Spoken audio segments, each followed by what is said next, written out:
네, 여러분 안녕하세요. 다담지기 황수경입니다. 반갑습니다. 네, 계절이 그 사이에 바뀌어서 봄이에요. 다음 주부터 이 서울에서는 벚꽃 축제가 시작된다고 하는데, 그런데 이렇게 자연의 신비는 사실 식물에만 해당되는 것이 아니어서 우리의 건축물도 그 자연의 신비를 느낄 수가 있습니다. 이 건축물이 사실 자연 한가운데 있을 때, 자연의 일부일 때 가장 빛이 난다, 이렇게 말씀하시는 건축가가 있으세요. 사실은 이 건축물이 사유재산임이 분명할 텐데도 자연처럼 우리 모두가 함께 봐야 하고 함께 즐겨야 하고 또 공유하는 공동의 재산이다, 이렇게 열려있는 조화로운 건축 철학을 가지신 분이신데요. 자, 올 2018년을 여는 3월 다담 무대에서는 아르키움의 대표 건축가 김인철 교수님을 모셔서 정말 이 건축이 자연 속에서 어떻게 하면 조화로울 수 있는지, 그리고 우리의 일상과 삶을 다 담아내면서 우리에게 멋진 풍경을 만들어주는 건축에 대해서 자세한 얘기 나눠보도록 하겠습니다. 자, 아르키움의 대표 김인철 교수님 따뜻한 박수로 환영해 주시기 바랍니다.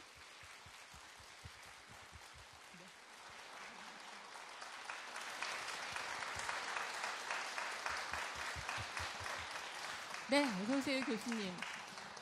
사실 뭐 드라마나 영화에서 사실 이 건축가 굉장히 낭만적이고 여성들의 마음을 설레게 하는 그런 직업이잖아요. 아, 그렇죠. 예, 그렇죠. 그래서 사실 별로 멋을 안 내신 것 같으시지만 굉장히 스타일리시하세요. 신경을 쓰신 거죠, 좀? 아닌데. 아니에요? 네, 그냥 평소에 입는 옷인데. 아, 평소에. 네. 그러니까 평소에도 항상 이렇게 입으신다. 우리 그 김인철 교수님의 작품이 뭐 전국 방방곡곡뿐만이 아니라 세계에도 굉장히 많은데요. 가까이에 있습니다. 우리 너무나 잘 아는 그 교보 빌딩 사거리에 보면은 교보 빌딩과 대각선에 있죠. 그 일명 땡땡이 빌딩이라고 하는 빵빵에 얼반 하이브라고 하는 구멍이 뻥뻥 뚫린 그거 지켜보다가 저는 사고 날 뻔했던 적도 있어요. 무슨 저런 건물이 다. 네. 구멍이 몇 개죠? 한 3,800개인가요? 3,371로 알고 있습니다, 저도. 저도 세어보지는 않았어요. 네네. 그 설계한 친구가 네. 그렇다고 그래서 네. 그런가 보다라고 하죠. 그러니까 저기를 한번 들어가 보고 싶었는데 이게 그 재밌긴 할 것 같은데 용기가 안 나서 못 들어가 봤어요. 누구나 자유롭게 드나들 수 있는 빌딩이죠? 네, 저 건물은 어떤 그 전용 그 건물이 아니고 네. 그 임대용으로 각 층이 다 임대를 하는 건물이에요. 그러니까 그 누구나 그 저 건물에 용무가 있듯이 들어가면 네. 아무나 들어가 볼 수 있는 그런 건물입니다. 그 로비도 이렇게 뚫려 있고 누구나 들어가서 정말 그 빛이 어떻게 들어오는지도 한번 느껴보실 필요가 있는데, 이게 강남에 사실 이제는 랜드마크가 됐어요. 그래서 대한민국의 대표 건축가이신데 최근에는 좀 색다른 작업을 하셨어요. 그 평창 눈꽃 축제에서 그 조각전 시장을 다 이렇게 설계를 하셨더라고요. 근데 그게 저는 기사를 보면서 이런 것도 건축가가 하는 일이었나 이렇게 좀 궁금했었는데, 늘 하셨던 작업이세요? 아니면 좀 색다른 일이셨어요? 이게 조금 설명이 필요한데요. 네. 그 대관령에서 이제 그 동계올림픽이 이번에 열렸잖아요. 네. 그러니까 동계올림픽이 유치가 결정이 되고 나서 그 이 횡계리 마을에서는 이제 매년 한 10년 전부터 했다고 그러는데 그 축제를 이렇게 마을 주민들이 자치적으로 했었대요. 근데 이제 올림픽이 유치가 되니까 그 평창군에서 특히 이번에 그 이 개폐식을 한 그 이 메인 스타디움이 바로 옆에 있어요. 그 옆에 이쪽 오른쪽 그 끝에 있는데 뭐 세계적인 그 행사가 되니까 뭔가 좀 제대로 해야 되겠다라는 생각에서 아마 그 건축가를 그 수배를 하다가 제가 간택이 된 거죠. 그래서 그렇게 했는데 하여튼 작년에 연습을 한번 하고 올해 이제 한번 본격적으로 한 건데 그 2년 동안 제가 평생 볼 눈은 다 본 것 같습니다. 오늘 저희 앉아서 정말 우리 삶과 일상과 그리고 인생을 다 담아낼 수 있는 그런 건축 풍경에 관한 얘기 자세히 나눠보도록 하겠습니다. 자, 자리로 모시겠습니다. 박수 한번 보내주세요.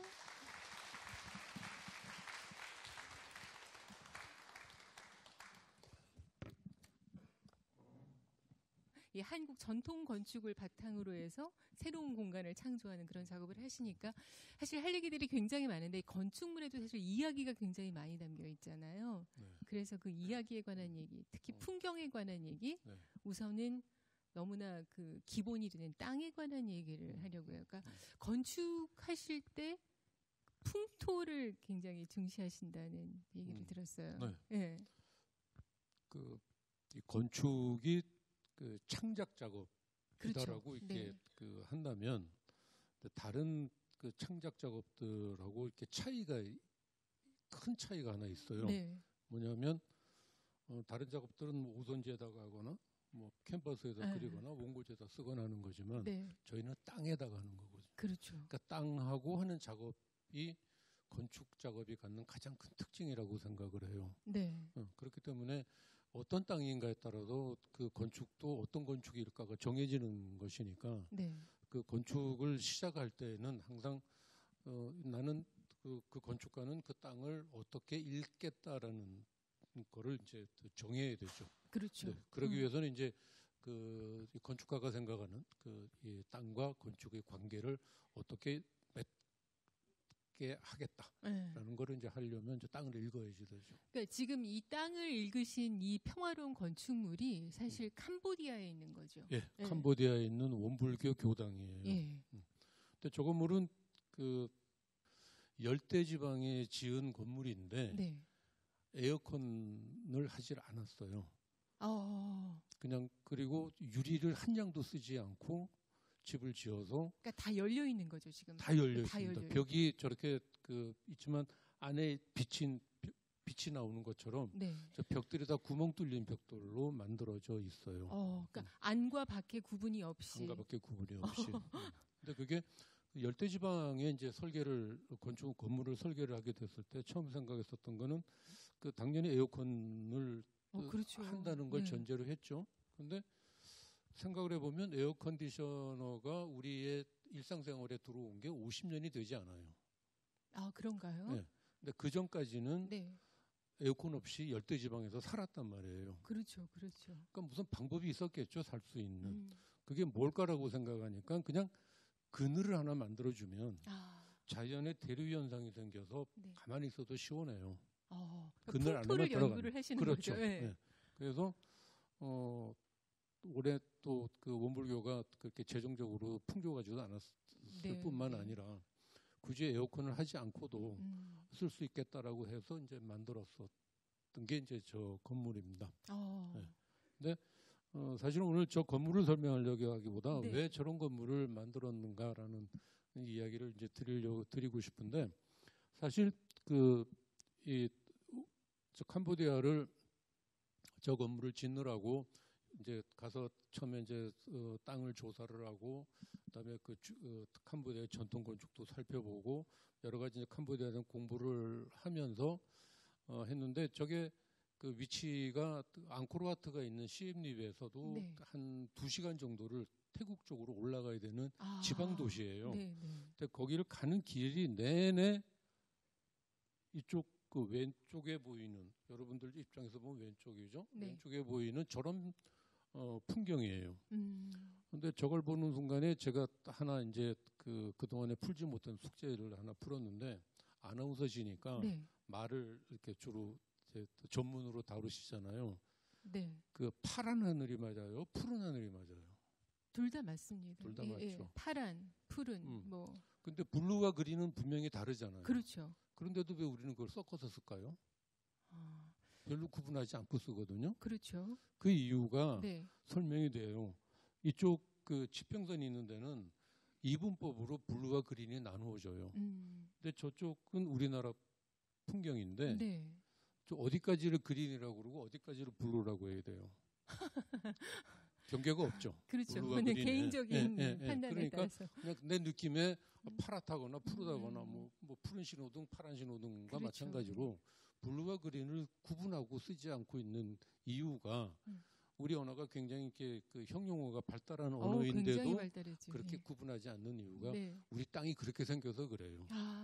그래서 그 땅에 대한 그 땅이 결국 그 땅에 사는 생활 방식을 결정을 하고 그 생활 방식이 결정됨으로 해서 우리들이 공간을 인식하는 네. 감각 자체가 우리식으로 이렇게 정해지는 거예요. 그럼 우리나라 전체 그 국토의 네. 그 풍토를 다 연구했다는 뜻인가요, 지금? 대동여지도죠. 네. 김정우가 그런 대동여지도인데 저기에 보면 굉장히 주름이 많은 땅이에요. 그러니까 그 뭐 히말라야처럼 높은 산도 아니고 네. 또 이렇게 뭐 그랜드 캐년 같은 깊은 계곡은 아니지만 네, 네. 고만고만한 구름과 골짜기가 계속해서 반복되는 게 우리 땅이에요. 근데 저런 땅은 어느 위치에 가더라도 예. 다 풍경이 다르게 돼요. 그러니까 여기서 보거나 경상도가 다르고 전라도가 그렇죠, 다르고 그렇죠. 경상도에서도 어디가 다 다르죠. 우리는 왜 이렇게 고향 사람을 만나면 굉장히 반가워하잖아요. 그렇죠. 그게 뭐냐면 같은 공간 경험을 공유하고 맞아요, 있다는 거예요. 맞아요. 그렇기 때문에 너랑 나랑 같은 생각을 할 거야라는 암암리에 이제 그런 묵계가 되는 거거든요. 네. 근데 그렇게 해서 그게 되는 거고 또 우리는 어떤 거리나 방향을 이야기를 할 때 몇 킬로미터라든가 동동북이라든가 로 말을 하지 않아요. 네. 저 넘어 저기 돌아서 가면 뭐 네. 이렇게들 설명 지형 지물로 이야기를 해요. 그게 우리가 공간 인식하는 하나의 방법이죠. 우리가 뭐 이렇게 이 수치에 약해서가 아니고 네. 우리는 굳이 그렇게 뭐 딱딱한 이야기를 하지 않아도 그냥 뭐 조금 가면 돼요. 다 짐작해요. 그 짐작으로 네, 네. 이야기할 수 있는 게 네. 우리 자연이 우리에게 만들어준 우리의 품성, 네. DNA 같은 게 되어져 있어요. 그게 지금 이 풍경도 굉장히 좋아요. 네, 그 부석사입니다. 그 최순우 선생의 수필 중에 부석사 무량수전 배을림 기둥의 기대서서라는 유명한 수필이 있죠. 근데 그때 최순우 선생이 감동했었던 거는 그 배울림 기둥의 뭐 이렇게 뭐 디자인의 비례가 아니라 네. 저기서도 내려다보는 그 주변의 풍광 때문이었을 거예요. 네. 그래서 우리 건축가들은 저 부석사를 세계에서 가장 넓은 정원을 가진 건축이라고 부릅니다. 근데 저렇게 할 수 있었던 네. 거는 이제 그런 거죠. 근데 아까 그 이 캄보디아의 평원 같은 경우에는 네. 1년 내내 풍경이 똑같아요. 아, 우리는 더군다나 사계절이 있잖아요. 그렇죠. 그러니까 계속해서 변하는 풍경 속에 우리는 일상을 보내고 있는 거예요. 그게 우리가 생각하는 앞으로 이제 제가 말씀드릴 우리 건축의 하나의 굉장한 특징으로 나타나고 있다고 봐요. 네. 그래서 그 교수님께서 항상 역점을 두시는 것이 이 풍경을 그대로 다 담아낼 수 있는 그런 건축을 위해서 좀 고민을 많이 하시는 거잖아요. 네. 풍경을 담아내는 게 아니라 풍경으로 들어가는. 네. 풍경의 일부가 되는. 네. 그러니까 그 자연의 점을 하나 찍는 것 같다. 그렇게 말씀하신 게 그 뜻인 거죠. 지금 이게 풍경으로 들어간 이게 호수로 가는 집. 그러니까 이름 너무 낭만적이에요. 호수 가의 집이 아니고 네. 호수로 가는 집이에요. 그러니까 아마 익숙하신 분들도 계시겠지만 그 KBS 예능 프로그램에 나와서 굉장히 유명해진 그때 예능 프로그램 남자의 자격이라는 프로그램에 나와서 집값이 많이 올랐을 것 같아요, 교수님. 사실 이 집은 그 2층 건물인데 합해서 30평이에요. 30평이요? 예.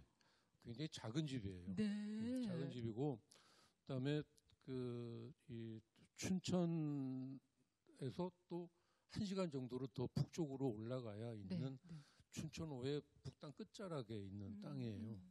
처음에 설계를 이렇게 의뢰를 받고 망설였죠. 저기까지 가서 내가 설계를 해야 될까? 네. 더군다나 그 30평 되니까 설계비도 많이 못 받잖아요. 그래서 이제 그 적당히 이렇게 이 핑계를 대려고 했는데 네. 가서 보니까 땅을 보니까 야 이건 해야 되겠다. 그러니까 왜 해야 되겠다라고 생각했느냐면 내가 할 일이 없어요. 할 일이 없으시다고요? 이미 자연이 다 만들어 놓고 있는데 나는 그냥 이렇게 점 하나 말씀하신 대로 점 하나만 찍으면 될 것 같은 그런 공간이 저기에 있었어요. 그래서 지어서 저기서 이렇게 호수로 가는 집이 된 거는 이게 거실인데 살고 싶다. 여기 앉아 있으면 마치 호수 위에 떠 있는 것 그러네요. 같은 그런 느낌이 들고 2층에 침실에 올라가면 호수로 가고 있죠.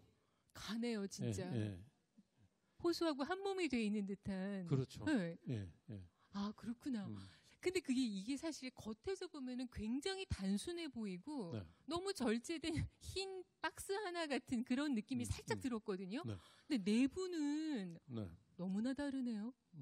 그러니까 이 우리 전통 건축의 특징이 뭐냐면 네. 이 풍경은 다 다른데 네. 집들은 다 똑같이 생겼어요. 한옥을 한번 머릿속에 그려보시면 다 비슷하게 그릴 다 거예요. 비슷하죠. 다 똑같죠. 그 집 자체로는 모양을 내지 않아요. 네. 대신에 그 집이 하나의 특징을 만들어내는 거는 그 주변 환경하고 어떻게 어울려 있느냐로 네. 그 집이 저 집이구나라고 알게 돼요. 네, 그런 건데 이 집 같은 경우에는 그냥 이 콘크리트 박스를 하나 이렇게 만들어 놓고 네. 그 안에 여기저기 이제 그 바깥하고 이제 그 연결되는 이 개구부 그러니까 창을 만들었는데 네. 유리가 끼워져 있는 창도 있고 그냥 비어 있는 창도 있지만 그 창들이 각각의 그림들을 네. 굉장히 이렇게 이야기로 만들어 줘요. 그렇게 해서 이제 저 집을 이제 설계를 하고 시공을 했는데 저게 뭐 이 TV에도 나오고 신문에도 네, 나오니까 악플이라는 게 달리더라고요. 아니 집에도 악플이 달리나요? 사람도 아니고 집에 대해서? 아니. 네, 집에 대해서 뭐 자연에 콘크리트를 놨다. 뭐 그럴 수가 있냐. 뭐 네. 자연에 저런 박스를 컨테이너를 갖다 놨다. 뭐 네. 하는 식의 이제 그랬는데 저는 저런 자연에서 나 여기 있다고 이렇게 막 소리칠 이유가 하나도 없는 거죠. 나 여기 그냥 잘 있어라고 하는 표현만 하면 되는 거지. 네. 근데 저기다가 소위 이렇게 이 뭔가 나 여기 있다고 과장해서 보인다고 한들 저 자연을 이길 수 없잖아요. 그렇죠. 이기지 그렇죠. 못할 때는 수그려야죠. 그냥 가만히 있는 게 가장 좋은 방법이라고 생각해서 네. 저렇게 해서 만들었어요. 악플은 개의치 않으셔도 될 것 같아요, 교수님. 네. 자, 우리 풍경 속으로 또 들어가 볼까요? 네, 여기는 히말라야. 네, 히말라야입니다.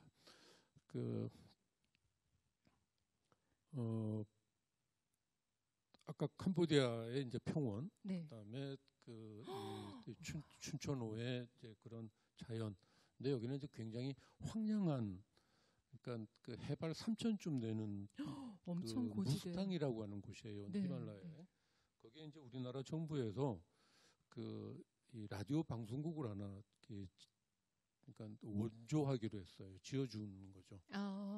거기에 이제 재능 기부를 해달라고 그래서 이제 네. 제가 했었던 건물인데 이런 모양으로 이 지었는데 사실 이거 지으면서 재밌었던 일 중에 하나가 원래 여기 지역 주민들이 이제 요구해서 우리가 지어준 건데 네. 그 사람들한테 당신들 방식으로 이렇게 집을 지을 거니까 좀 도와달라라고 해서 했는데 안 도와줘요. 관심이 재능 없어요. 기부를 하는데 안 도와주셨어요? 그래서 거기 이 불악의 이제 이 어른한테 네. 처음에 도와주고 그랬는데 왜 안 도와주냐 그랬더니 다들 마을 사람들이 시큰둥한다는 거예요. 저 사람들은 한국에서 와서 지어준다고 하니까 최신 현대적인 건물이 들어설 걸로 기대를 했는데 그냥 자기네 돌집을 또 짓고 있으니까 저게 뭐야? 라고 해가지고 별로 관심을 안 뒀대요. 이제 마지막에 다 지어지고 나니까 이제 그때 이렇구나라고 이제 그랬었는데. 근데 교수님 방송국처럼 안 보여요. 이게 지금 라디오 방송국이라는 얘기죠? 네, 라디오 방송국이에요. 근데 이제 그 집 이름이 바람을 품은 돌집 맞죠? 네. 예. 근데 여기가 해발 3,000쯤 되는 곳인데 이렇게 깊은 계곡이 티벳하고 연결되는 계곡이 있어서 하루 종일 바람이 불어요.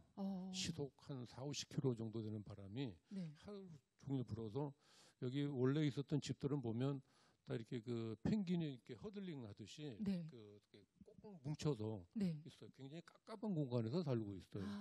그래서 그걸 저는 이제 우리식 그러니까 제주도에 왜 돌담이 이렇게 구멍이 숭숭 뚫려 그렇죠, 있게 만들잖아요. 그렇죠. 그러니까 바람을 이렇게 막는 게 아니라 바람을 지나가게 하되 약하게 약화시키는 그런 거라는데 그런 방법으로 응용을 하면 여기도 뭔가 대안이 될 수 있겠다라고 생각을 해서 만들었었던 게 이제 저런 방송국이고 여기에 이제 이 사람들이 가장 여기에 가장 흔한 건축 재료가 돌이고요. 네. 그다음에 여기에 일하는 사람들이 가장 잘 다루는 재료가 또 돌이에요. 네. 네. 그래서 그 돌 가지고 이 공개홀인데 이런 그러니까 낭만적인 공개홀에서 한번 해봤으면 좋겠네요. 네. 방송을. 여기도 보면 막 이렇게 음향판 같은 것들이 있고 해서 이제 음향을 조정을 하잖아요. 그렇죠. 근데 이런 재료를 갖고 들어가려면 어마어마하게 힘든 곳이니까 네. 저 돌만 가지고 네. 그러니까 바닥, 벽, 천정이 다 돌이에요. 그래서 저 돌에 이렇게 그 돌을 쌓는 방법을 조금 변형을 주면 이렇게 골이 파이게 해서 네. 거기로 이렇게 음들이 흡음이 되게 그런 장치로 해서 만들었었던 그런 건물. 어떻게 보면은 그 지역에 갖고 있는 악조건이나 이런 네. 어떤 단점들을 그러니까 개성으로 이렇게 장점으로 이렇게 부각시켜서. 저는 항상 하는 생각이 저런 황량한 곳에서 수천 년을 살아왔잖아요. 그렇죠, 그렇죠. 그 사람들이 만들어낸 그 지혜라고 하는 거는 네. 그게 곧 전통이거든요. 근데 그거는 당연히 존중되어야 된다고 생각을 해요. 그래야 우리 전통도 존중받을 수 있죠. 네. 또 우리는 지금 뭐 좀 잊어버리고 지금 그렇죠. 살고는 있지만 그런 면에서 저 사람들이 생각했었던 저 사람들의 사고 방식, 저 사람들의 생활 방식, 그다음에 저 사람들이 그 공간을 일구는 그런 방식들을 그대로 내가 가진 이 기술로 이렇게 해결할 수가 있지 않을까라는 그런 생각을 갖고 만들었었던. 아니 근데 방송국이라니까 너무 분위기가 경건하고 성스러워서 저런 데서는 절대 뭐 누구를 비하하거나 이렇게 나쁜 얘기 못 하고 평생 좋은 얘기만 하고 이렇게 바른 말만 해야 될 것 같은. 그래서 나중에는 지역 주민들이 굉장히 좋아하셨나요? 예, 굉장히 좋아했고 제가 또 처음에 저걸 만들 때 했던 생각이 그냥 단순한 라디오 방송국이 아니라 그 마을에 뭐 문화회관 같은 그 마을 주민들이 모이는 하나의 공간으로 생각을 했어요. 사실 저기 7번을 제가 이제 히말라야 현장을 이제 출장을 다녔었는데 막 경비행기 타고 올라가시고 그러셨다면서요? 예. 제가 1년 반 동안을 저기로 왔다 갔다 했는데 그 동안에 그 경비행기가 2번 떨어졌어요. 그러니까 저 출장 갈 때는 집사람한테는 그 뉴스를 못 보게 하고 보면 못 가게 할 테니까 그래서 갔는데 세상에. 저기는 해가 지면 오락거리가 하나도 없어요. 그냥 집안에 그냥 들어가는 일 말고는. 그래서 저걸 이제 우리 MBC가 이제 했었는데 그 MBC에다가 그쪽 공개홀에서 한국 드라마를 틀어주거나 그런 걸로 해서 지역에 좀 이바지하라고 그렇게 해서 만들었던 공간이에요. 시간이 되면 꼭 한번 찾아가 보고 싶네요. 네팔이었고요. 그리고 또 우리나라에도 사실은 이건 조각공원이죠. 굉장히 강원도의 명소가 됐더라고요. 이름도 특이하던데. 아시겠지만 저 뒤에 이렇게 산이 있는 게 저게 울산바위예요. 아 그래요? 네. 울산바위 아래 그러니까 미시령으로 이렇게 넘어오면 지금은 이제 양양고속도로가 뚫려서 또 다르게 접근을 하지만 넘어오면 바로 그 앞에 그 송림이 있고 그 송림 가운데에 저런 미술관을 그러니까 강원도 고성에 있는 가우지움이라는 그 조각 전시관. 저 조각가가 운영하는 이제 사설 미술관인데 원래 저기를 여행을 갔다가 저 동네가 마음에 들어서 농가를 하나 사가지고 주말 주택처럼 쓰다가 옆에 마침 밭이 한 1,500평 되는 밭이 매물로 나와서 그걸 이제 그 조각 미술관을 하나 지으면 되겠다라고 해서 이제 했고 그걸 이제 저한테 설계를 이제 부탁을 했는데 예산이 없어서 미술관을 150평만 지을 수 있는 예산밖에 없다고 했어요. 그래서 150평을 1,500평에다가 앉혀야지 되니까 그 빈 땅이 많이 생기잖아요. 그래서 사실 저기서 제가 고민했었던 거는 어떻게 건물을 지을까가 아니라 어떻게 땅을 이용할 수 있을까. 해서 이제 생각을 했었던 게 우리 그 전통 건축에서 보이는 그 담은 건물도 아니고 또 그렇다고 또 아닌 것도 아닌 아주 이상한 존재잖아요. 근데 그 다미아 주는 역할은 여기는 여자들 공간이야, 여기는 남자 공간이야, 여기는 뭐 일하는 곳이야 하는 영역을 이렇게 구분을 해줘요. 네, 그 네. 담이. 네. 그래서 여기는 이 건물을 이제 50평씩 세 동을 만들고 그 사이사이를 이렇게 담으로 이어주게 만들었어요. 그래서 그렇게 하니까 이제 마당이 세 개가 생겨요. 그 마당 세 개에다가 하나는 물, 네. 하나는 돌, 하나는 풀 그런 식으로 이렇게 해서 깔고 집 전체가 다 울산바위를 향하게 그렇게 해서 만들어서 좀 뭐 그 사설미술관으로 이렇게 그 흑자가 난 처음이라고 하는 그래요? 예. 들었습니다. 굉장히 많은 사람들이 찾아오고 이 관장님이 가장 그 좋아하는 거는 왔던 사람들이 또 온대요. 한번 보고 그냥 보았노라 뭐 왔노라가 아니라 그냥 이렇게 또 오고 하는 그런 공간이 되어서 아니 그러니까 보면서 이게 느끼셨겠지만 우리가 보통 건축이라고 하면은 막 땅을 깎고 파고 뭐 막 다지고 이렇게 막 부수고 이렇게 해서 뭔가를 근사하게 쫙 이렇게 나타나게 해야 이게 우리가 생각하는 일반적인 건축인데 그냥 말씀하신 대로 자연의 점 하나 이렇게 탁 올려놓는 듯한 그런 느낌으로 그러니까 풍경을 다 이렇게 그 풍경 속으로 들어간다는 느낌? 이 박물관 우리가 뭐 다른 건축가들도 풍경 이야기를 많이들 해요. 근데 이제 그 착경이라는 이야기들을 주로 쓰죠. 착경이요? 착경한다. 그러니까 내 방의 창문에 앞산이 이렇게 비춰지면 내 방에 액자가 하나 생기니까 그 그림을 빌려왔다라고 이야기를 하는데 그건 제가 생각에는 일본식 표현이에요. 일본의 그 정원이 그래요. 이렇게 빌려오듯이 이렇게 해서 이렇게 뭐 마루에 앉아서 이렇게 보는 이제 그런 게 일본 그거라 정원이라면 우리의 정원은 그 소세원이라든지 그 유명한 정원들 가서 보시면 그냥 손 안 댄 것 같은 그런 정원이거든요. 근데 거기에 들어가는 거죠 우리가. 아예 들어가 않는 거지. 이렇게 관망하는, 그러니까 관상하는 게 조금 정원이 아니에요. 그러니까 저 바우지움도 아까 그 호수로 가는 집도, 그다음에 그 이 히말라야의 바람을 품은 집도 그 자연 속에 그냥 이렇게 묻혀 들어가듯이 들어가려고 했었던 그런 건물입니다. 또 하나의 공통점은 들어가면 안 나오고 싶을 것 같아요. 자, 대신에 찾아오는 사람이 많아지죠. 그 공간이 좋아서 보고 싶어서 오는 사람들이 많아지니까. 아니 근데 이렇게 근사한 이름은 직접 다 지으시는 거예요? 아니면은 누가 이렇게 좀 추천을 하시나요? 이 바우지움도 바우가 바위라는 뜻이고. 바우가 강원도 사투리로 바우, 감자바우 뭐 이런 뜻이. 그래서 그 바위로 지었다라고 해서 바우지움. 지음이 그 뮤지엄의 아. 지음하고도 말이 그러니까 여러 가지 중의적인 그런 의미이긴 한데 뭐 부르기 쉬운 게 좋은 이름이죠. 근데 이런 이름들은 왜 우리 전통 건축 보면 다 집마다 당후라는 게 있죠. 뭐 연경당, 뭐 낙선제 하듯이 그 집집마다 다 이름이 있어요.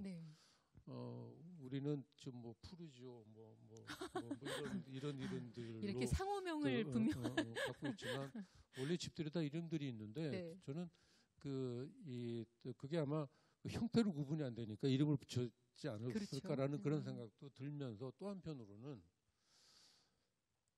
화가들이 그림을 그리면 제목을 짓고 이 음악가들도 작곡을 하면 공명을 만들잖아요.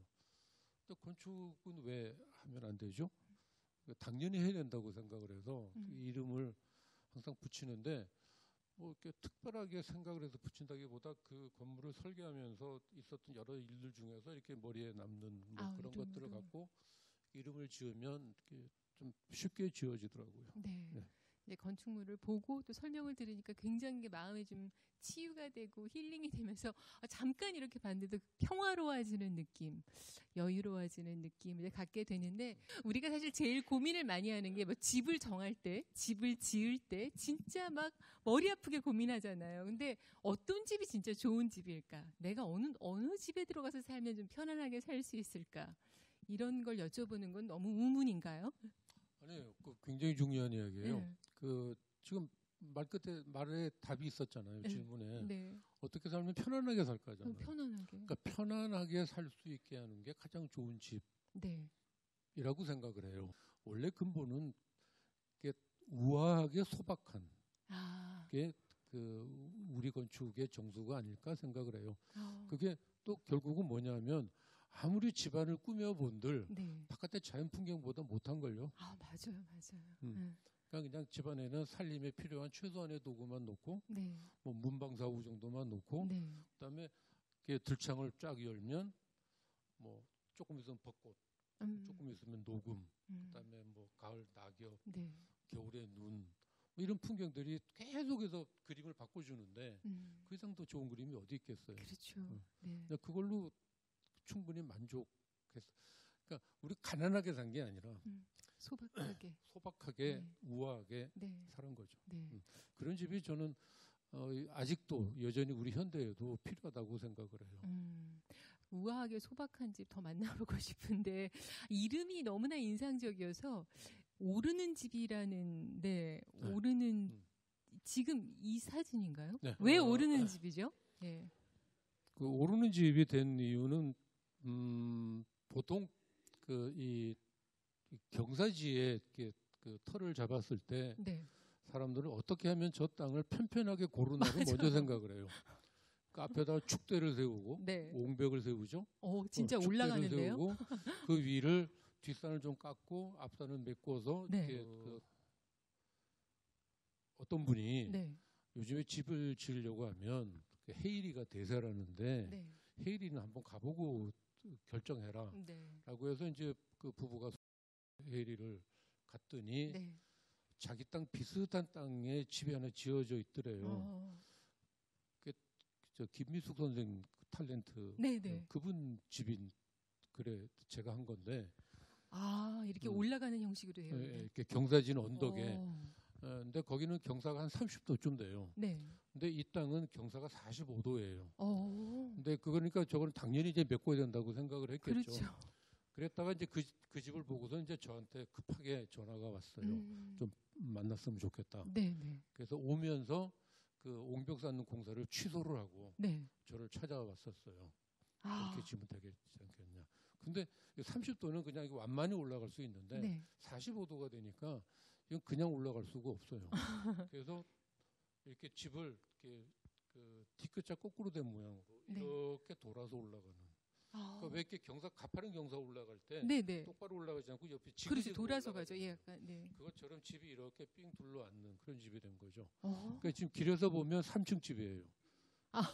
길에서 보면 1층, 그러네요. 2층, 3층 집인데 네. 모든 층이 다 땅하고 면에 맞대 있어요. 있어요. 그러니까 문을 열고 나오면 어머. 바로 땅으로 그렇죠. 뭐 잔디가 있거나 예를 잔디가 들어서 있거나 정원이 되거나 하는 그런 공간들이 만들어져 있고 그다음에 이 집을 지을 때 하나의 에피소드는 이게 이제 그 거실인데 네. 이렇게 집을 따라서 올라가니까 거실보다 식당이 조금 높고 네. 또 고단방이 또 조금 높고 고단방이 또 조금 높고 하면서 쭉쭉쭉쭉 따라서 올라가는 거죠. 근데 진짜 다 땅하고 면에 있네요. 땅하고 예, 다 면에 있죠. 나가면 네.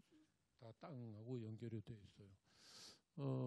근데 이 집에 그때 그 따님이 이제 직장에 취업을 해서 네. 여기가 이제 분당인데 분당까지 자기는 안 간다. 그냥 서울에 살겠다라고 했었는데 그래서 이제 딸방을 만들긴 했지만 그냥 주말에만 오면 쓰는 걸로 했었는데 오늘 그 공사가 끝나고 이사가 다 끝났다 그래서 갔더니 딸이 그 집에 와서 살고 있어요. 그래서 또 자네 여기 안 온다 그랬는데 왜 오냐 그랬더니 여기 오니까 사람 사는 것 같대요. 그 뭐가 그랬더니 가족들의 식구들의 인기척을 느낄 수 있어서 좋대요. 그 뭐냐면 이쪽 아래가 딸방이고 저쪽 위가 이제 그 부모님 방이고 중간에 또 뭐 그 할머니가 계셨을 때 할머니 방으로 쓰고 했었는데 이렇게 집이 이렇게 뒤끝자로 만들어져 있으니까 서로 저 방에서 뭐 하고 있는지 보이는 거 알게 되는 거예요. 그러니까 불이 켜지면 깨셨구나. 불이 꺼지면 주무시는구나. 뭐 이렇게 창문 열고 나오면 하는 식으로. 그러니까 왜 우리가 아파트에서 살면서 느끼는 것 중에 하나는 뭐냐면 우리는 이제 프라이버시라는 걸 굉장히 강조를 너무 하죠. 중요시하죠. 그래서 아들한테 뭐라고 야단을 쳤는데 자기 방 들어가서 이렇게 문 꼭 다 잠궈 버리면 네. 남이에요. 저희 집 아들 얘기하시는 거죠 지금? 네. 결국은 부모가 빌어야 돼요. 맞아요. 밥 먹어라 나와라. 네, 나와라.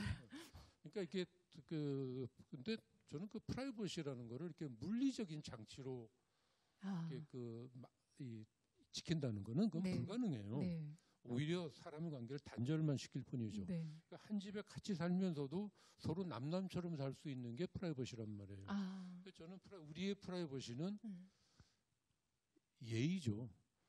그러니까 부모도 자식 방에 들어갈 때는 들어가도 되겠니?라고 물어보고 들어가고 서로 이렇게 내가 지금 불편하니까 오지 마세요 할 때는 이렇게 뭐 커튼을 치거나 문을 닫거나 하는 거고 하는 그런 식의 에티켓으로 그걸 해야 되는 거지.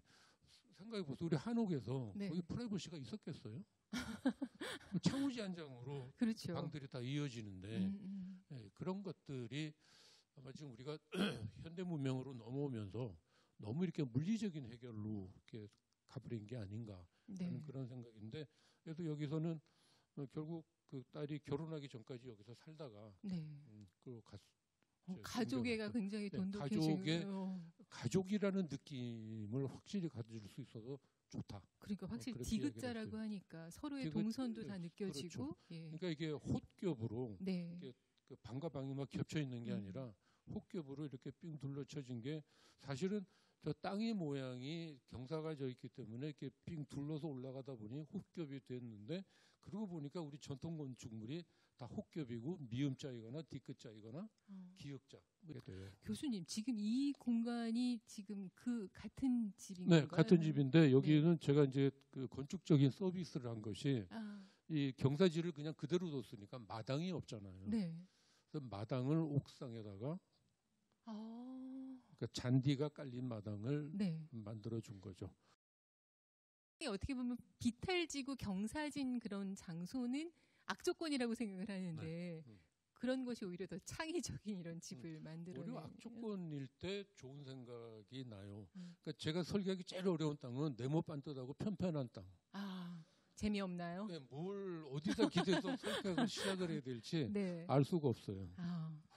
경사진 땅으로 고민하시면 연락하시죠. 근데 경사지고 그 네모 반듯하지 않고 비정형으로 생긴 땅이 땅값도 싸요.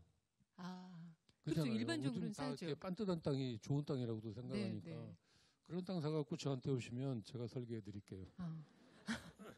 경사진 땅을 보시면 도전 의식이 막 생기시는 것 같아요.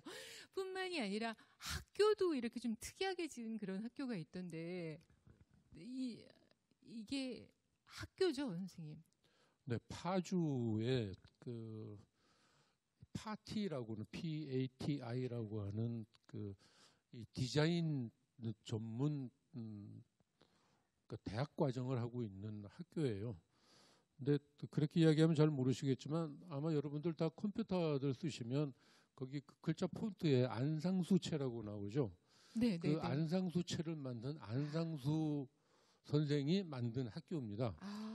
그 안상수 씨가 안상수체를 만들고 유명해져서 이제 홍익대학교 디자인 교수로 들어갔는데 정년을 몇 년 앞두고 도저히 학교의 정규 커리큘럼으로는 창의적인 디자인을 만들 수 없다라는 생각을 갖고 학교를 그만두고 나와요. 나와서 파주에 이제 출판 도시가 세워졌는데 그 파주 출판 도시의 여러 이제 빈 방들을 찾아서 이제 그 이 학교를 그러니까 디자인 대안학교죠. 를 운영을 하다가 마침 제 땅이 하나 거기 조합에서 땅을 하나 이렇게 마련을 해줘서 거기에 이제 학교를 짓게 됐는데 아마 여러분들 보시면 저게 무슨 그 완공이 된 거야라고 생각할 정도로 그냥 짓담한 것처럼 지어졌어요. 좀 허술하고 엉성한 느낌이 좀 있어요, 살짝. 그래서 그것도 컨셉인가요, 혹시 이렇게? 네. 약간 좀 덜 완성된 듯한. 그래서 안상수 씨하고 저하고 이렇게 만나서 그냥 한 번에 그 의기투합을 했는데 그게 뭐냐면 이 정식 커리큘럼으로 가르칠 수 창의적인 교육을 할 수 없다라고 해서 만든 학교라면 그 학교의 공간 자체도 대안적인 공간이어야 되겠다. 그러니까 지금까지 우리는 학교 그러면 여러분들 다 경험하신 학교들이죠. 칸칸칸칸 교실 나눠져 있고 복도로 연결되어 있는 그런 교실이 아니라 그냥 교실이 쭉 이어져서 연결되어 있어서 네. 뭐 크게 쓰기도 하고 작게 쓰기도 하고 늘어나기도 하고 줄어들기도 하고 하는 그런 교실을 그다음에 그 교실에서 어떤 수업을 해도 뭐 염색 수업을 하든지 뭐 가구 수업을 하든지 뭘 해도 될 수 있는 그런 공간을 만들자라고 했어요. 그랬을 때 그 해결 방법은 뭐냐면 건축은 아무것도 안 하는 거예요. 아무것도 안 한다고요? 그러니까 뼈대만 세우고 지금 딱 뼈대만 세워진 것 같아요. 네, 마무리만 하는 거죠. 그러니까 지금 실내도 지금 이런 형식으로 되어 있는 실내도 거죠? 이런 식이고 그다음에 여기 그 재밌는 거 보면 저기에 가구들 학생들이 이제 뭐 서가라든지 네. 수납장 같은 것들 놨는데 저것들이 다 어디서 나온 거냐면 재건축 아파트로 이렇게 재건축도 헐리는 동네에서 버려진 가구들을 이렇게 모아다가 자기네들이 고쳐서 쓰고 있는 거예요. 학생들이 처음에는 완성 안 됐다고 안 들어갔을 것 같은데요.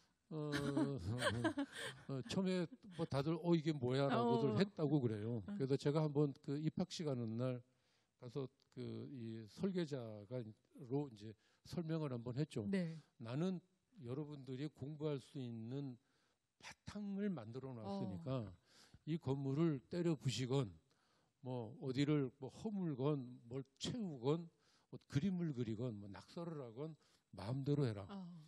여긴 난방 냉방도 하지 않았어요.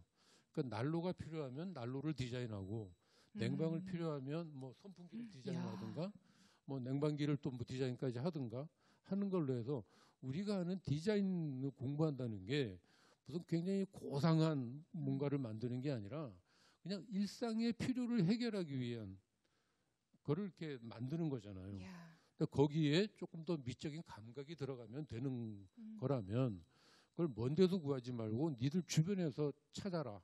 그러기 위해서 나는 그리고 안상수 교장은 아무것도 너희들한테 이렇게 제공하지 않겠다. 네. 마음대로 해라. 네. 라는 걸로 했고 그래서 제가 이 집은 그래서 그 안상수 교수하고도 저는 설계 계약을 10년 계약을 했어요. 10년 동안 설계하는 걸로. 그러니까 10년 동안 계속해서 변할 테니까 변하는 과정을 내가 계속해서 나는 그냥 구경만 하는 걸로 설계를 하는 걸로 그렇게 하겠다. 그러니까 완성은 아마 없는 그러니까 계속해서 뭔가가 이렇게 새롭게 나타나는 그런 공간이 될 거다. 그러니까 학생들의 창의력이 굉장히 급격히 상상력과 창의력 이런 것도 올라갈 것 같고 이게 매번 가서 볼 때마다 다른 공간이 되어 있을 것 같은데요. 근데 좀 아직은 제 기대에 미치지를 못하고 있어요. 뭐냐면 걔네들이 초, 중, 고등학교까지를 표준 설계도 학교에서 공부를 했잖아요. 그러니까 그런 이렇게 습관이 안 들어져 있는 거예요. 그럼 거기서는 유리창 깨면 큰일 나고 벽에다가 낙서하면 안 되고 뭐 어떤 그 건물을 가능한 한 깨끗하게 보존해야 된다는 게 명제잖아요. 근데 그 명제를 어길 수 있다라는 생각을 못 하고 있는 것 같아요. 용기를 내지를 못해요. 그래서 저는 자꾸만 이제 부추기고 있고 해봐 그러고 있고 간혹 이제 몇 명은 이제 거기에 이제 따라서 이제 움직이기도 하고 그래요. 그렇게 이렇게 말씀하시는 거 학생들이 들으면 더 분발할 수 있을 것 같은데 그래서 교수님 말씀 듣고 보니까 사실 건축이라는 것이 사람에 대한 어떤 인생에 대한 이해와 애정, 관심 이런 게 있어야 더 깊어지고 또 와닿을 수 있는 그런 건축이 되지 않나라는 생각도 하게 돼요. 그러니까 개인이 모여서 사회를 이루잖아요. 그것처럼 건축이 모이면 도시가 되죠. 근데 또 그 도시 속에 이제 건축이 들어가야 되는데 그 도시하고 건축하고가 어떻게 맺어지느냐가 또 사실은 굉장히 중요한 요즘에 이슈가 돼요. 근데 보통 우리가 이 자연하고 도시를 이분법적으로 대비시켜서 생각을 하는데 평상시엔 항상 그렇게 그렇게도 생각하잖아요. 근데 이 건축하는 입장에서는 자연도 하나의 주어진 환경이고 네. 도시도 주어진 환경이에요. 인공의 환경이지만 네. 근데 그 인공의 환경은 우리 스스로가 만들고 있는 거죠. 근데 그 만들고 있는 것들이 뭐 도시 계획가만 혼자서 만드는 게 아니고 네. 그거를 만들어내는 거는 각각의 건축들이 어울려서 만들어내는 거니까 저는 그게 이 건축은 곧 도시여야 되고 그다음에 그 도시는 건축을 품을 수 있어야지 되고 또 건축은 그 도시에 안길 수 있어야 된다. 뭐 이런 여러 가지 이제 관계들을 생각하면서 건축을 해야 되지 않겠는가라는 거예요. 왜 이런 말씀을 드리게 되느냐 하면 우리의 지금 강남에 또 아니면 강북에도 마찬가지겠지만 근대 이후에 우리가 들어와서 만든 건물들은 대부분 다 자기 완결이에요. 그러니까 아주 완벽하게 완벽하게 자기를 이렇게 둘러싸는 네, 공간을 네. 만들고 거기에 뭐 한때는 뭐 철조망도 치고 유리병도 꽂고 하는 식으로 또 이렇게 내 공간을 보호한다는 목적이 우선 됐었죠. 우리 뭐 역사적인 과정 때문에 그런 게 생기기는 했겠지만, 근데 원래는 그게 아니라 우리 다 열고 지냈거든요. 네. 뭐 이렇게 그 담이라고 하는 것도 이렇게 발만 조금 들면 다 옆집에 보이죠. 보일 정도의 서로 이렇게 내외하지 않고 이렇게 소위 이렇게 공동체라는 거를 운영해서 지내왔었는데. 네. 그게 어느 날부터 굉장히 각박해지기 시작을 했어요. 그래서 좀 현대에 세워지고 있는 건물들은 더군다나 재료나 기술이 발달하니까 더 완벽하게 틀어막는 쪽으로 지금 집들을 짓고 있어요. 그래서 그런 것들을 좀 이제는 이 재료와 기술의 발달을 또 한 차원 더 넘겨서 그 재료와 기술의 발달을 이용하면 열린 공간을 만들 수 있지 않겠는가? 서로 열고 살 수 있지 않겠는가? 네. 쉽게 이야기하면 요즘엔 폐쇄회로 TV 카메라만 네, 가지고도 지금 방범이 되잖아요. 그렇죠. 그럼 눈에 보이지 않는 건데 어딘가 있다는 것만으로도 사람들은 이제 그거 하게 되고 긴장하고 또 긴장하게 되고 하는 그런 것들을 잘 활용을 하면 우리는 그렇게 이렇게 자기를 이렇게 닫지 않아도 열어도 충분히 편안하게 살 수 있는 그런 게 된다라고 생각을 해서 저는 이제 이 도시도 제2의 환경으로 생각을 하고 그렇다면 자연인 거죠. 그래서 그 교수님 작품 중에 특히 이제 열린 공간들이 많아요. 소통할 수 있는 공간. 그래서 어떤 분들 그런 표현을 하시더라고요. 교수님 그 작품 보면은 자꾸 나를 부르는 듯한 대화하고 싶은 나를 끌어들이는 김옥길 기념관이죠, 이 건물은. 네. 예. 네. 뭐 김옥길이라고 하면 다들 아시겠지만 네, 이화여대 총장 지내셨던 뭐 우리나라에서 선구적인 여류 또 명사시죠. 그렇죠. 이곳 이 아우되는 분이 이제 김동길 박사님인데 이 집은 김옥길 기념관이라고 이름은 붙어 있지만 네. 사실은 김옥길 오누이가 살던 집 앞마당에 세워져 있는 아주 조그만 찻집이에요. 이 건물이 세워졌을 때 이 김옥길 선생님에서 배웠었던 많은 제자들이 우리 은사님 기념관이 있었다고 찾아왔다가 다들 실망해서 돌아갔어요. 김옥길 기념관은 무슨 유품이나 이런 걸 전시하는 공간이 아니라 그냥 찻집이었거든요. 요즘에 그 대표적인 모임 장소 막 전시도 하고 문화 행사도 많이 하고 다목적으로 쓰이게 했었는데 저는 저 건물이 김옥길 선생을 기리는 하나의 기념관이자 기념물이다라고 생각을 했던 거고 이 집은 저렇게 18평이에요. 한 층 면적이. 18평 아파트 생각해 보시면 얼마만한 크기일지 아마 가늠이 되실 텐데 거기에 저 설계의 주제는 뭐였느냐면 좁은 걸 좁지 않게 느끼게 할 수 있는 방법. 근데 그것도 역시 전통 건축에서 지혜를 빌려온 게 여러분들 이렇게 간혹 경험해 보신 한옥들을 생각을 해보시면 방들이 굉장히 작습니다. 그러니까 뭐 커야 8자, 2.4m, 2.4m 방 그런 정도인데 우리가 그런 방에 들어갔을 때도 전혀 그러니까 폐쇄 공포증 같은 걸 느끼지는 않잖아요. 네. 그 좁다라는 느낌을 느끼지 않는 가장 큰 이유는 뭐냐면 벽 하나가 완전히 열릴 수 있어요. 그러니까 필요해서 벽 열어버리면 앞마당이 다 내 공간이 되는 거니까 그런 걸 활용을 했을 때 저는 어떤 생각을 했냐면 이 공간이라고 하는 거는 우리가 이제 공간을 만들기 위해서 건축을 하는데 이 공간이라는 거는 이렇게 고정된 상태가 아니라 이렇게 흐르는 상태일 때 공간의 본 면목이 더 드러난다.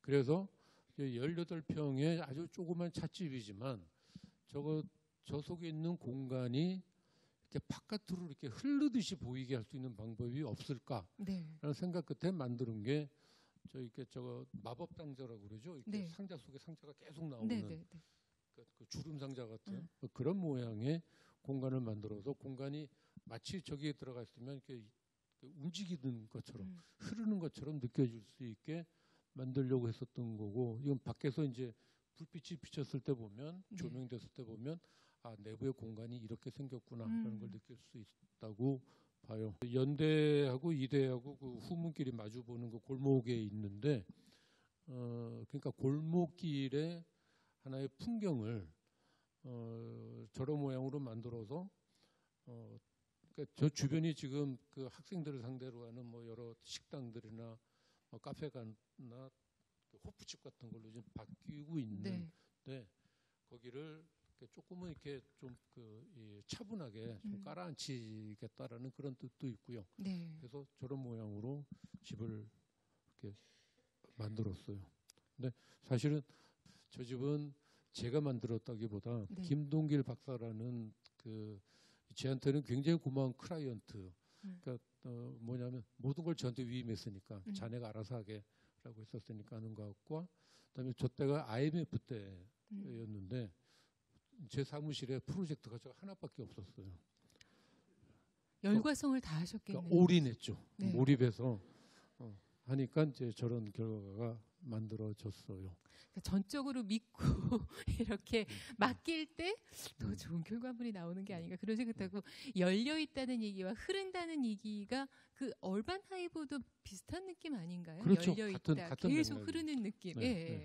그래서 규모의 차이는 뭐 수백 배인가 수 차이가 나겠지만 동그란 구멍 때문에 다들 이렇게 신기해하고 호기심을 갖고 뭐 특이하다 뭐 그렇게들 생각하시는 것 같아요. 근데 저 둥글게 만들어진 이 구멍은 모양으로 만든 것이 아니라 굉장히 필요한 기능 때문에 저런 모양이 됐어요. 어반하이브 저 건물이 서게 되는 저 위치는 강남대로에 이제 모퉁이 땅이고 그 맞은편에 아까 말씀드린 교보 건물이 있고요. 근데 저 거리가 강남이 개발되던 초기 60년대, 70년대에 제일 먼저 개발되기 시작한 곳이에요. 따라서 그 이후에 만들어진 압구정동이나 청담동이나 이런 쪽보다는 건물들의 수준이 훨씬 떨어져요. 그래서 내가 저 건물을 16층 건물을 세우면 저 속에 들어와서 일하는 사람들, 저 속에서 근무하는 사람들이 내가 만든 건물을 통해서 바깥 세상을 보게 될 텐데 그 바깥 세상이 그렇게 아름답지가 않단 말이에요. 그냥 옥상에는 쓰레기만 잔뜩 올라와 있고 그 버려진 공간처럼 되어져 있는데 근데 보통 우리가 이 건물을 지을 때 이제 이 창을 만들 때 쓰는 방법이 바깥에 굉장히 경치가 좋아요. 그럴 때는 이제 파노라마를 이렇게 하려고 큰 통유리 창을 만들죠. 근데 그냥 평범하면 이렇게 그냥 사각형 창을 만들고. 근데 뭔가 좀 이렇게 자세히 보고 싶을 때는 이렇게 보잖아요. 그렇죠. 그러니까 망원경으로 보듯이 아니면 요주경으로 들여다보듯이 하는 그런 표정을 하게 돼요. 두 개가 되면 쌍안경이 되는 거고. 그래서 이렇게 보는 방법도 있겠다라고 해서 그 둥근 창을 생각을 했고, 이렇게 둥근 창으로 보면, 그러니까 어떤 직원이 그렇게 이야기를 하더군요. 제자리에 출근해서 앉으면 구멍이 8개가 보인대요. 근데 골라본대요. 오늘은 여기 보고 내일은 저기 보고. 골라보는 재미라는 게 또 이런 데서 다르대요. 그러니까 우리가 보는 일상적인 풍경인데도 네. 그 풍경이 다르게 보인다라는 네. 다르게 볼 수 있는 것이 이제 제가 이 건물에 대한 이 디자인의 하나의 개념이었고 네. 또 저 자체가 저 벽이 이 건물의 내부에 지금 기둥이 하나도 없어요. 기둥 하나도 없이 저 바깥에 저 벽으로 건물을 지탱을 하게 되니까 네. 저 벽이 굉장히 튼튼해야지 되는데 그렇겠죠. 저 튼튼하려면 철근이 많이 들어가야 되죠. 네. 근데 그 철근을 이렇게 그 직각으로 이렇게 엮는 것보다는 이렇게 이 X자로 엮으면 훨씬 더 이렇게 힘이 잘 전달이 돼요. 그래서 이렇게 그 다이아고널로 이렇게 했더니 이런 모양이 이렇게 쭉 그러니까 구멍 뚫린 외부는 다 이렇게 콘크리트 속에 철근이 들어가 있는 그런 모양이거든요. 그래서 뭐 누가 이렇게 평하기를 밤이 되면 강남에 3,371개의 달이 뜬다라고 표현을 했던데 그래서 저도 3,371을 기억을 합니다. 이게 정말 흥미진진한 건축 얘기가 한두 끝도 없이 할 얘기들이 많은데 어느덧 오늘 마무리할 시간이 다가오고 있어서 너무 이제 아쉬운 것 같은데 어느덧 마무리할 시간이 돼서 우리 김인철 교수님 무대 중앙으로 모셔서 여러분과 간략하게 또 인사 나누도록 하겠습니다. 건축에 대해서 할 얘기가 너무 많은데요. 오늘 건물 얘기, 건축 얘기 엄청 하다 보니까 시간이 빨리 지나갔어요. 오늘 아마 이 시간을 통해서 집에 대한 생각, 공간에 대한 생각, 건축에 대한 그런 생각들이 조금 바뀌셨을 것 같은데 그 끝으로 어떻게 생각하세요? 이 자리에 앉아 계신 모든 분들이 건물주라고 생각을 하시고 건축가 입장에서 건물주가 반드시 기억해야 하는 거 그리고 건축가로서 꼭 전하고 싶은 메시지 요거는 정말 꼭 기억하고 가야 한다. 이런 게 있으면 끝인사와 함께 좀 전해주셨으면 좋겠어요. 네, 저한테 이제 설계를 이렇게 부탁하러 오는 건물주들이 한결같이 하는 거짓말이 있어요. 거짓말. 네.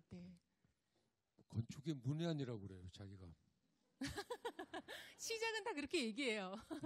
저 아무것도 몰라요. 그러니까 알아서 해주세요라고 하고선 실제로 설계에 들어가면 감나라, 판나라, 미주알, 고주알. 사실은 그게 우리가 뭐 이렇게 이 생각을 나쁘게 해서 그런 게 아니라 이것도 또 전통하고 갖다 연결을 시키면 아까 우리 전통 건축은 건물의 특징은 없다 그랬잖아요. 그러니까 어떻게 쓸 거냐가 더 중요하지 어떤 모양을 만들까가 중요한 게 아니기 때문에 그건 그 당시에 집주인들이 다 결정했어요. 그렇죠. 목수한테 그렇죠. 이렇게 했으니까 그게 유전자처럼 지금까지 이어져 내려오는 다른 건 안 이어져 내려오고 그런 것만 이어져 내려와요. 그래서 제가 그런 분들한테 항상 부탁하는 게 여러분들이 아프면 병원에 가서 의사하고 이렇게 문진이라는 걸 하잖아요. 처음에 뭐 가족 내력서부터 모든 걸 다 이야기해야 정확한 처방을 받듯이 건축가한테 원하는 게 무엇인지를 정확하게 말씀을 하세요. 그리고 예산까지도 뭐 싸게 좋게 지어줘라는 건 이건 완전히 도둑 심보죠. 불가능한 거니까 제값 주고 제 물건을 받기 위해서는 나는 이번 공사에 얼마를 예산을 갖고 있다. 그러니까 이 범위 안에서 해달라라는 이야기를 정확히 해줘야 두 번 설계도 안 하고 그 건축가가 모든 걸 다 알아서 이제 거기에 맞춰서 하게 됩니다. 그러니까 다시 간단하게 말씀드리면 믿고 맡기시는 것. 그 소위 건축가의 전문성이라는 거를 여러분들이 인정을 하고 이거 아무나 하는 게 아니구나 하는 생각을. 근데 사실은 좀 상당히 어려워하시더라고요. 뭐냐면 우리는 매일 집일을 하지만 찾아오시는 분들은 평생에 한 번 있을까 말까 하는 거잖아요. 그러니까 그냥 저한테 오기 전까지 머릿속에 아마 수십 전에 지었다 부셨다 하고 오세요. 뭐 아니면 또 외국에 좋은 것들 많이 본 것들도 막 연상을 해보고 이거 될까 저거 안 될까 뭐 하여튼 그러면서 찾아오는데 하여튼 그런 것들은 다 그냥 그래서 제가 말씀드리는 거는 집 짓는 과정을 그냥 즐기시라고요. 난 이렇게 부탁을 하면 건축가가 이런 걸 내놓는구나. 또 그렇게 해서 이렇게 지어주는구나 하는 걸 즐기면서 같이 그거 하면 제일 좋은 결과를, 좋은 건축을 얻을 수가 있습니다. 네, 건물주 여러분 꼭 기억하시고요. 자, 그리고 정말 앞으로 우리 곳곳을 다니시면서 우리 김인철 교수님께서 지으신 건물 보실 때 오늘 그 말씀하신 내용 기억하시면서 또 기분 좋은 감상하셨으면 좋겠습니다. 오늘 귀한 시간 내주신 김인철 교수님께 다시 한번 박수 보내주시면 네, 감사합니다. 감사하겠습니다.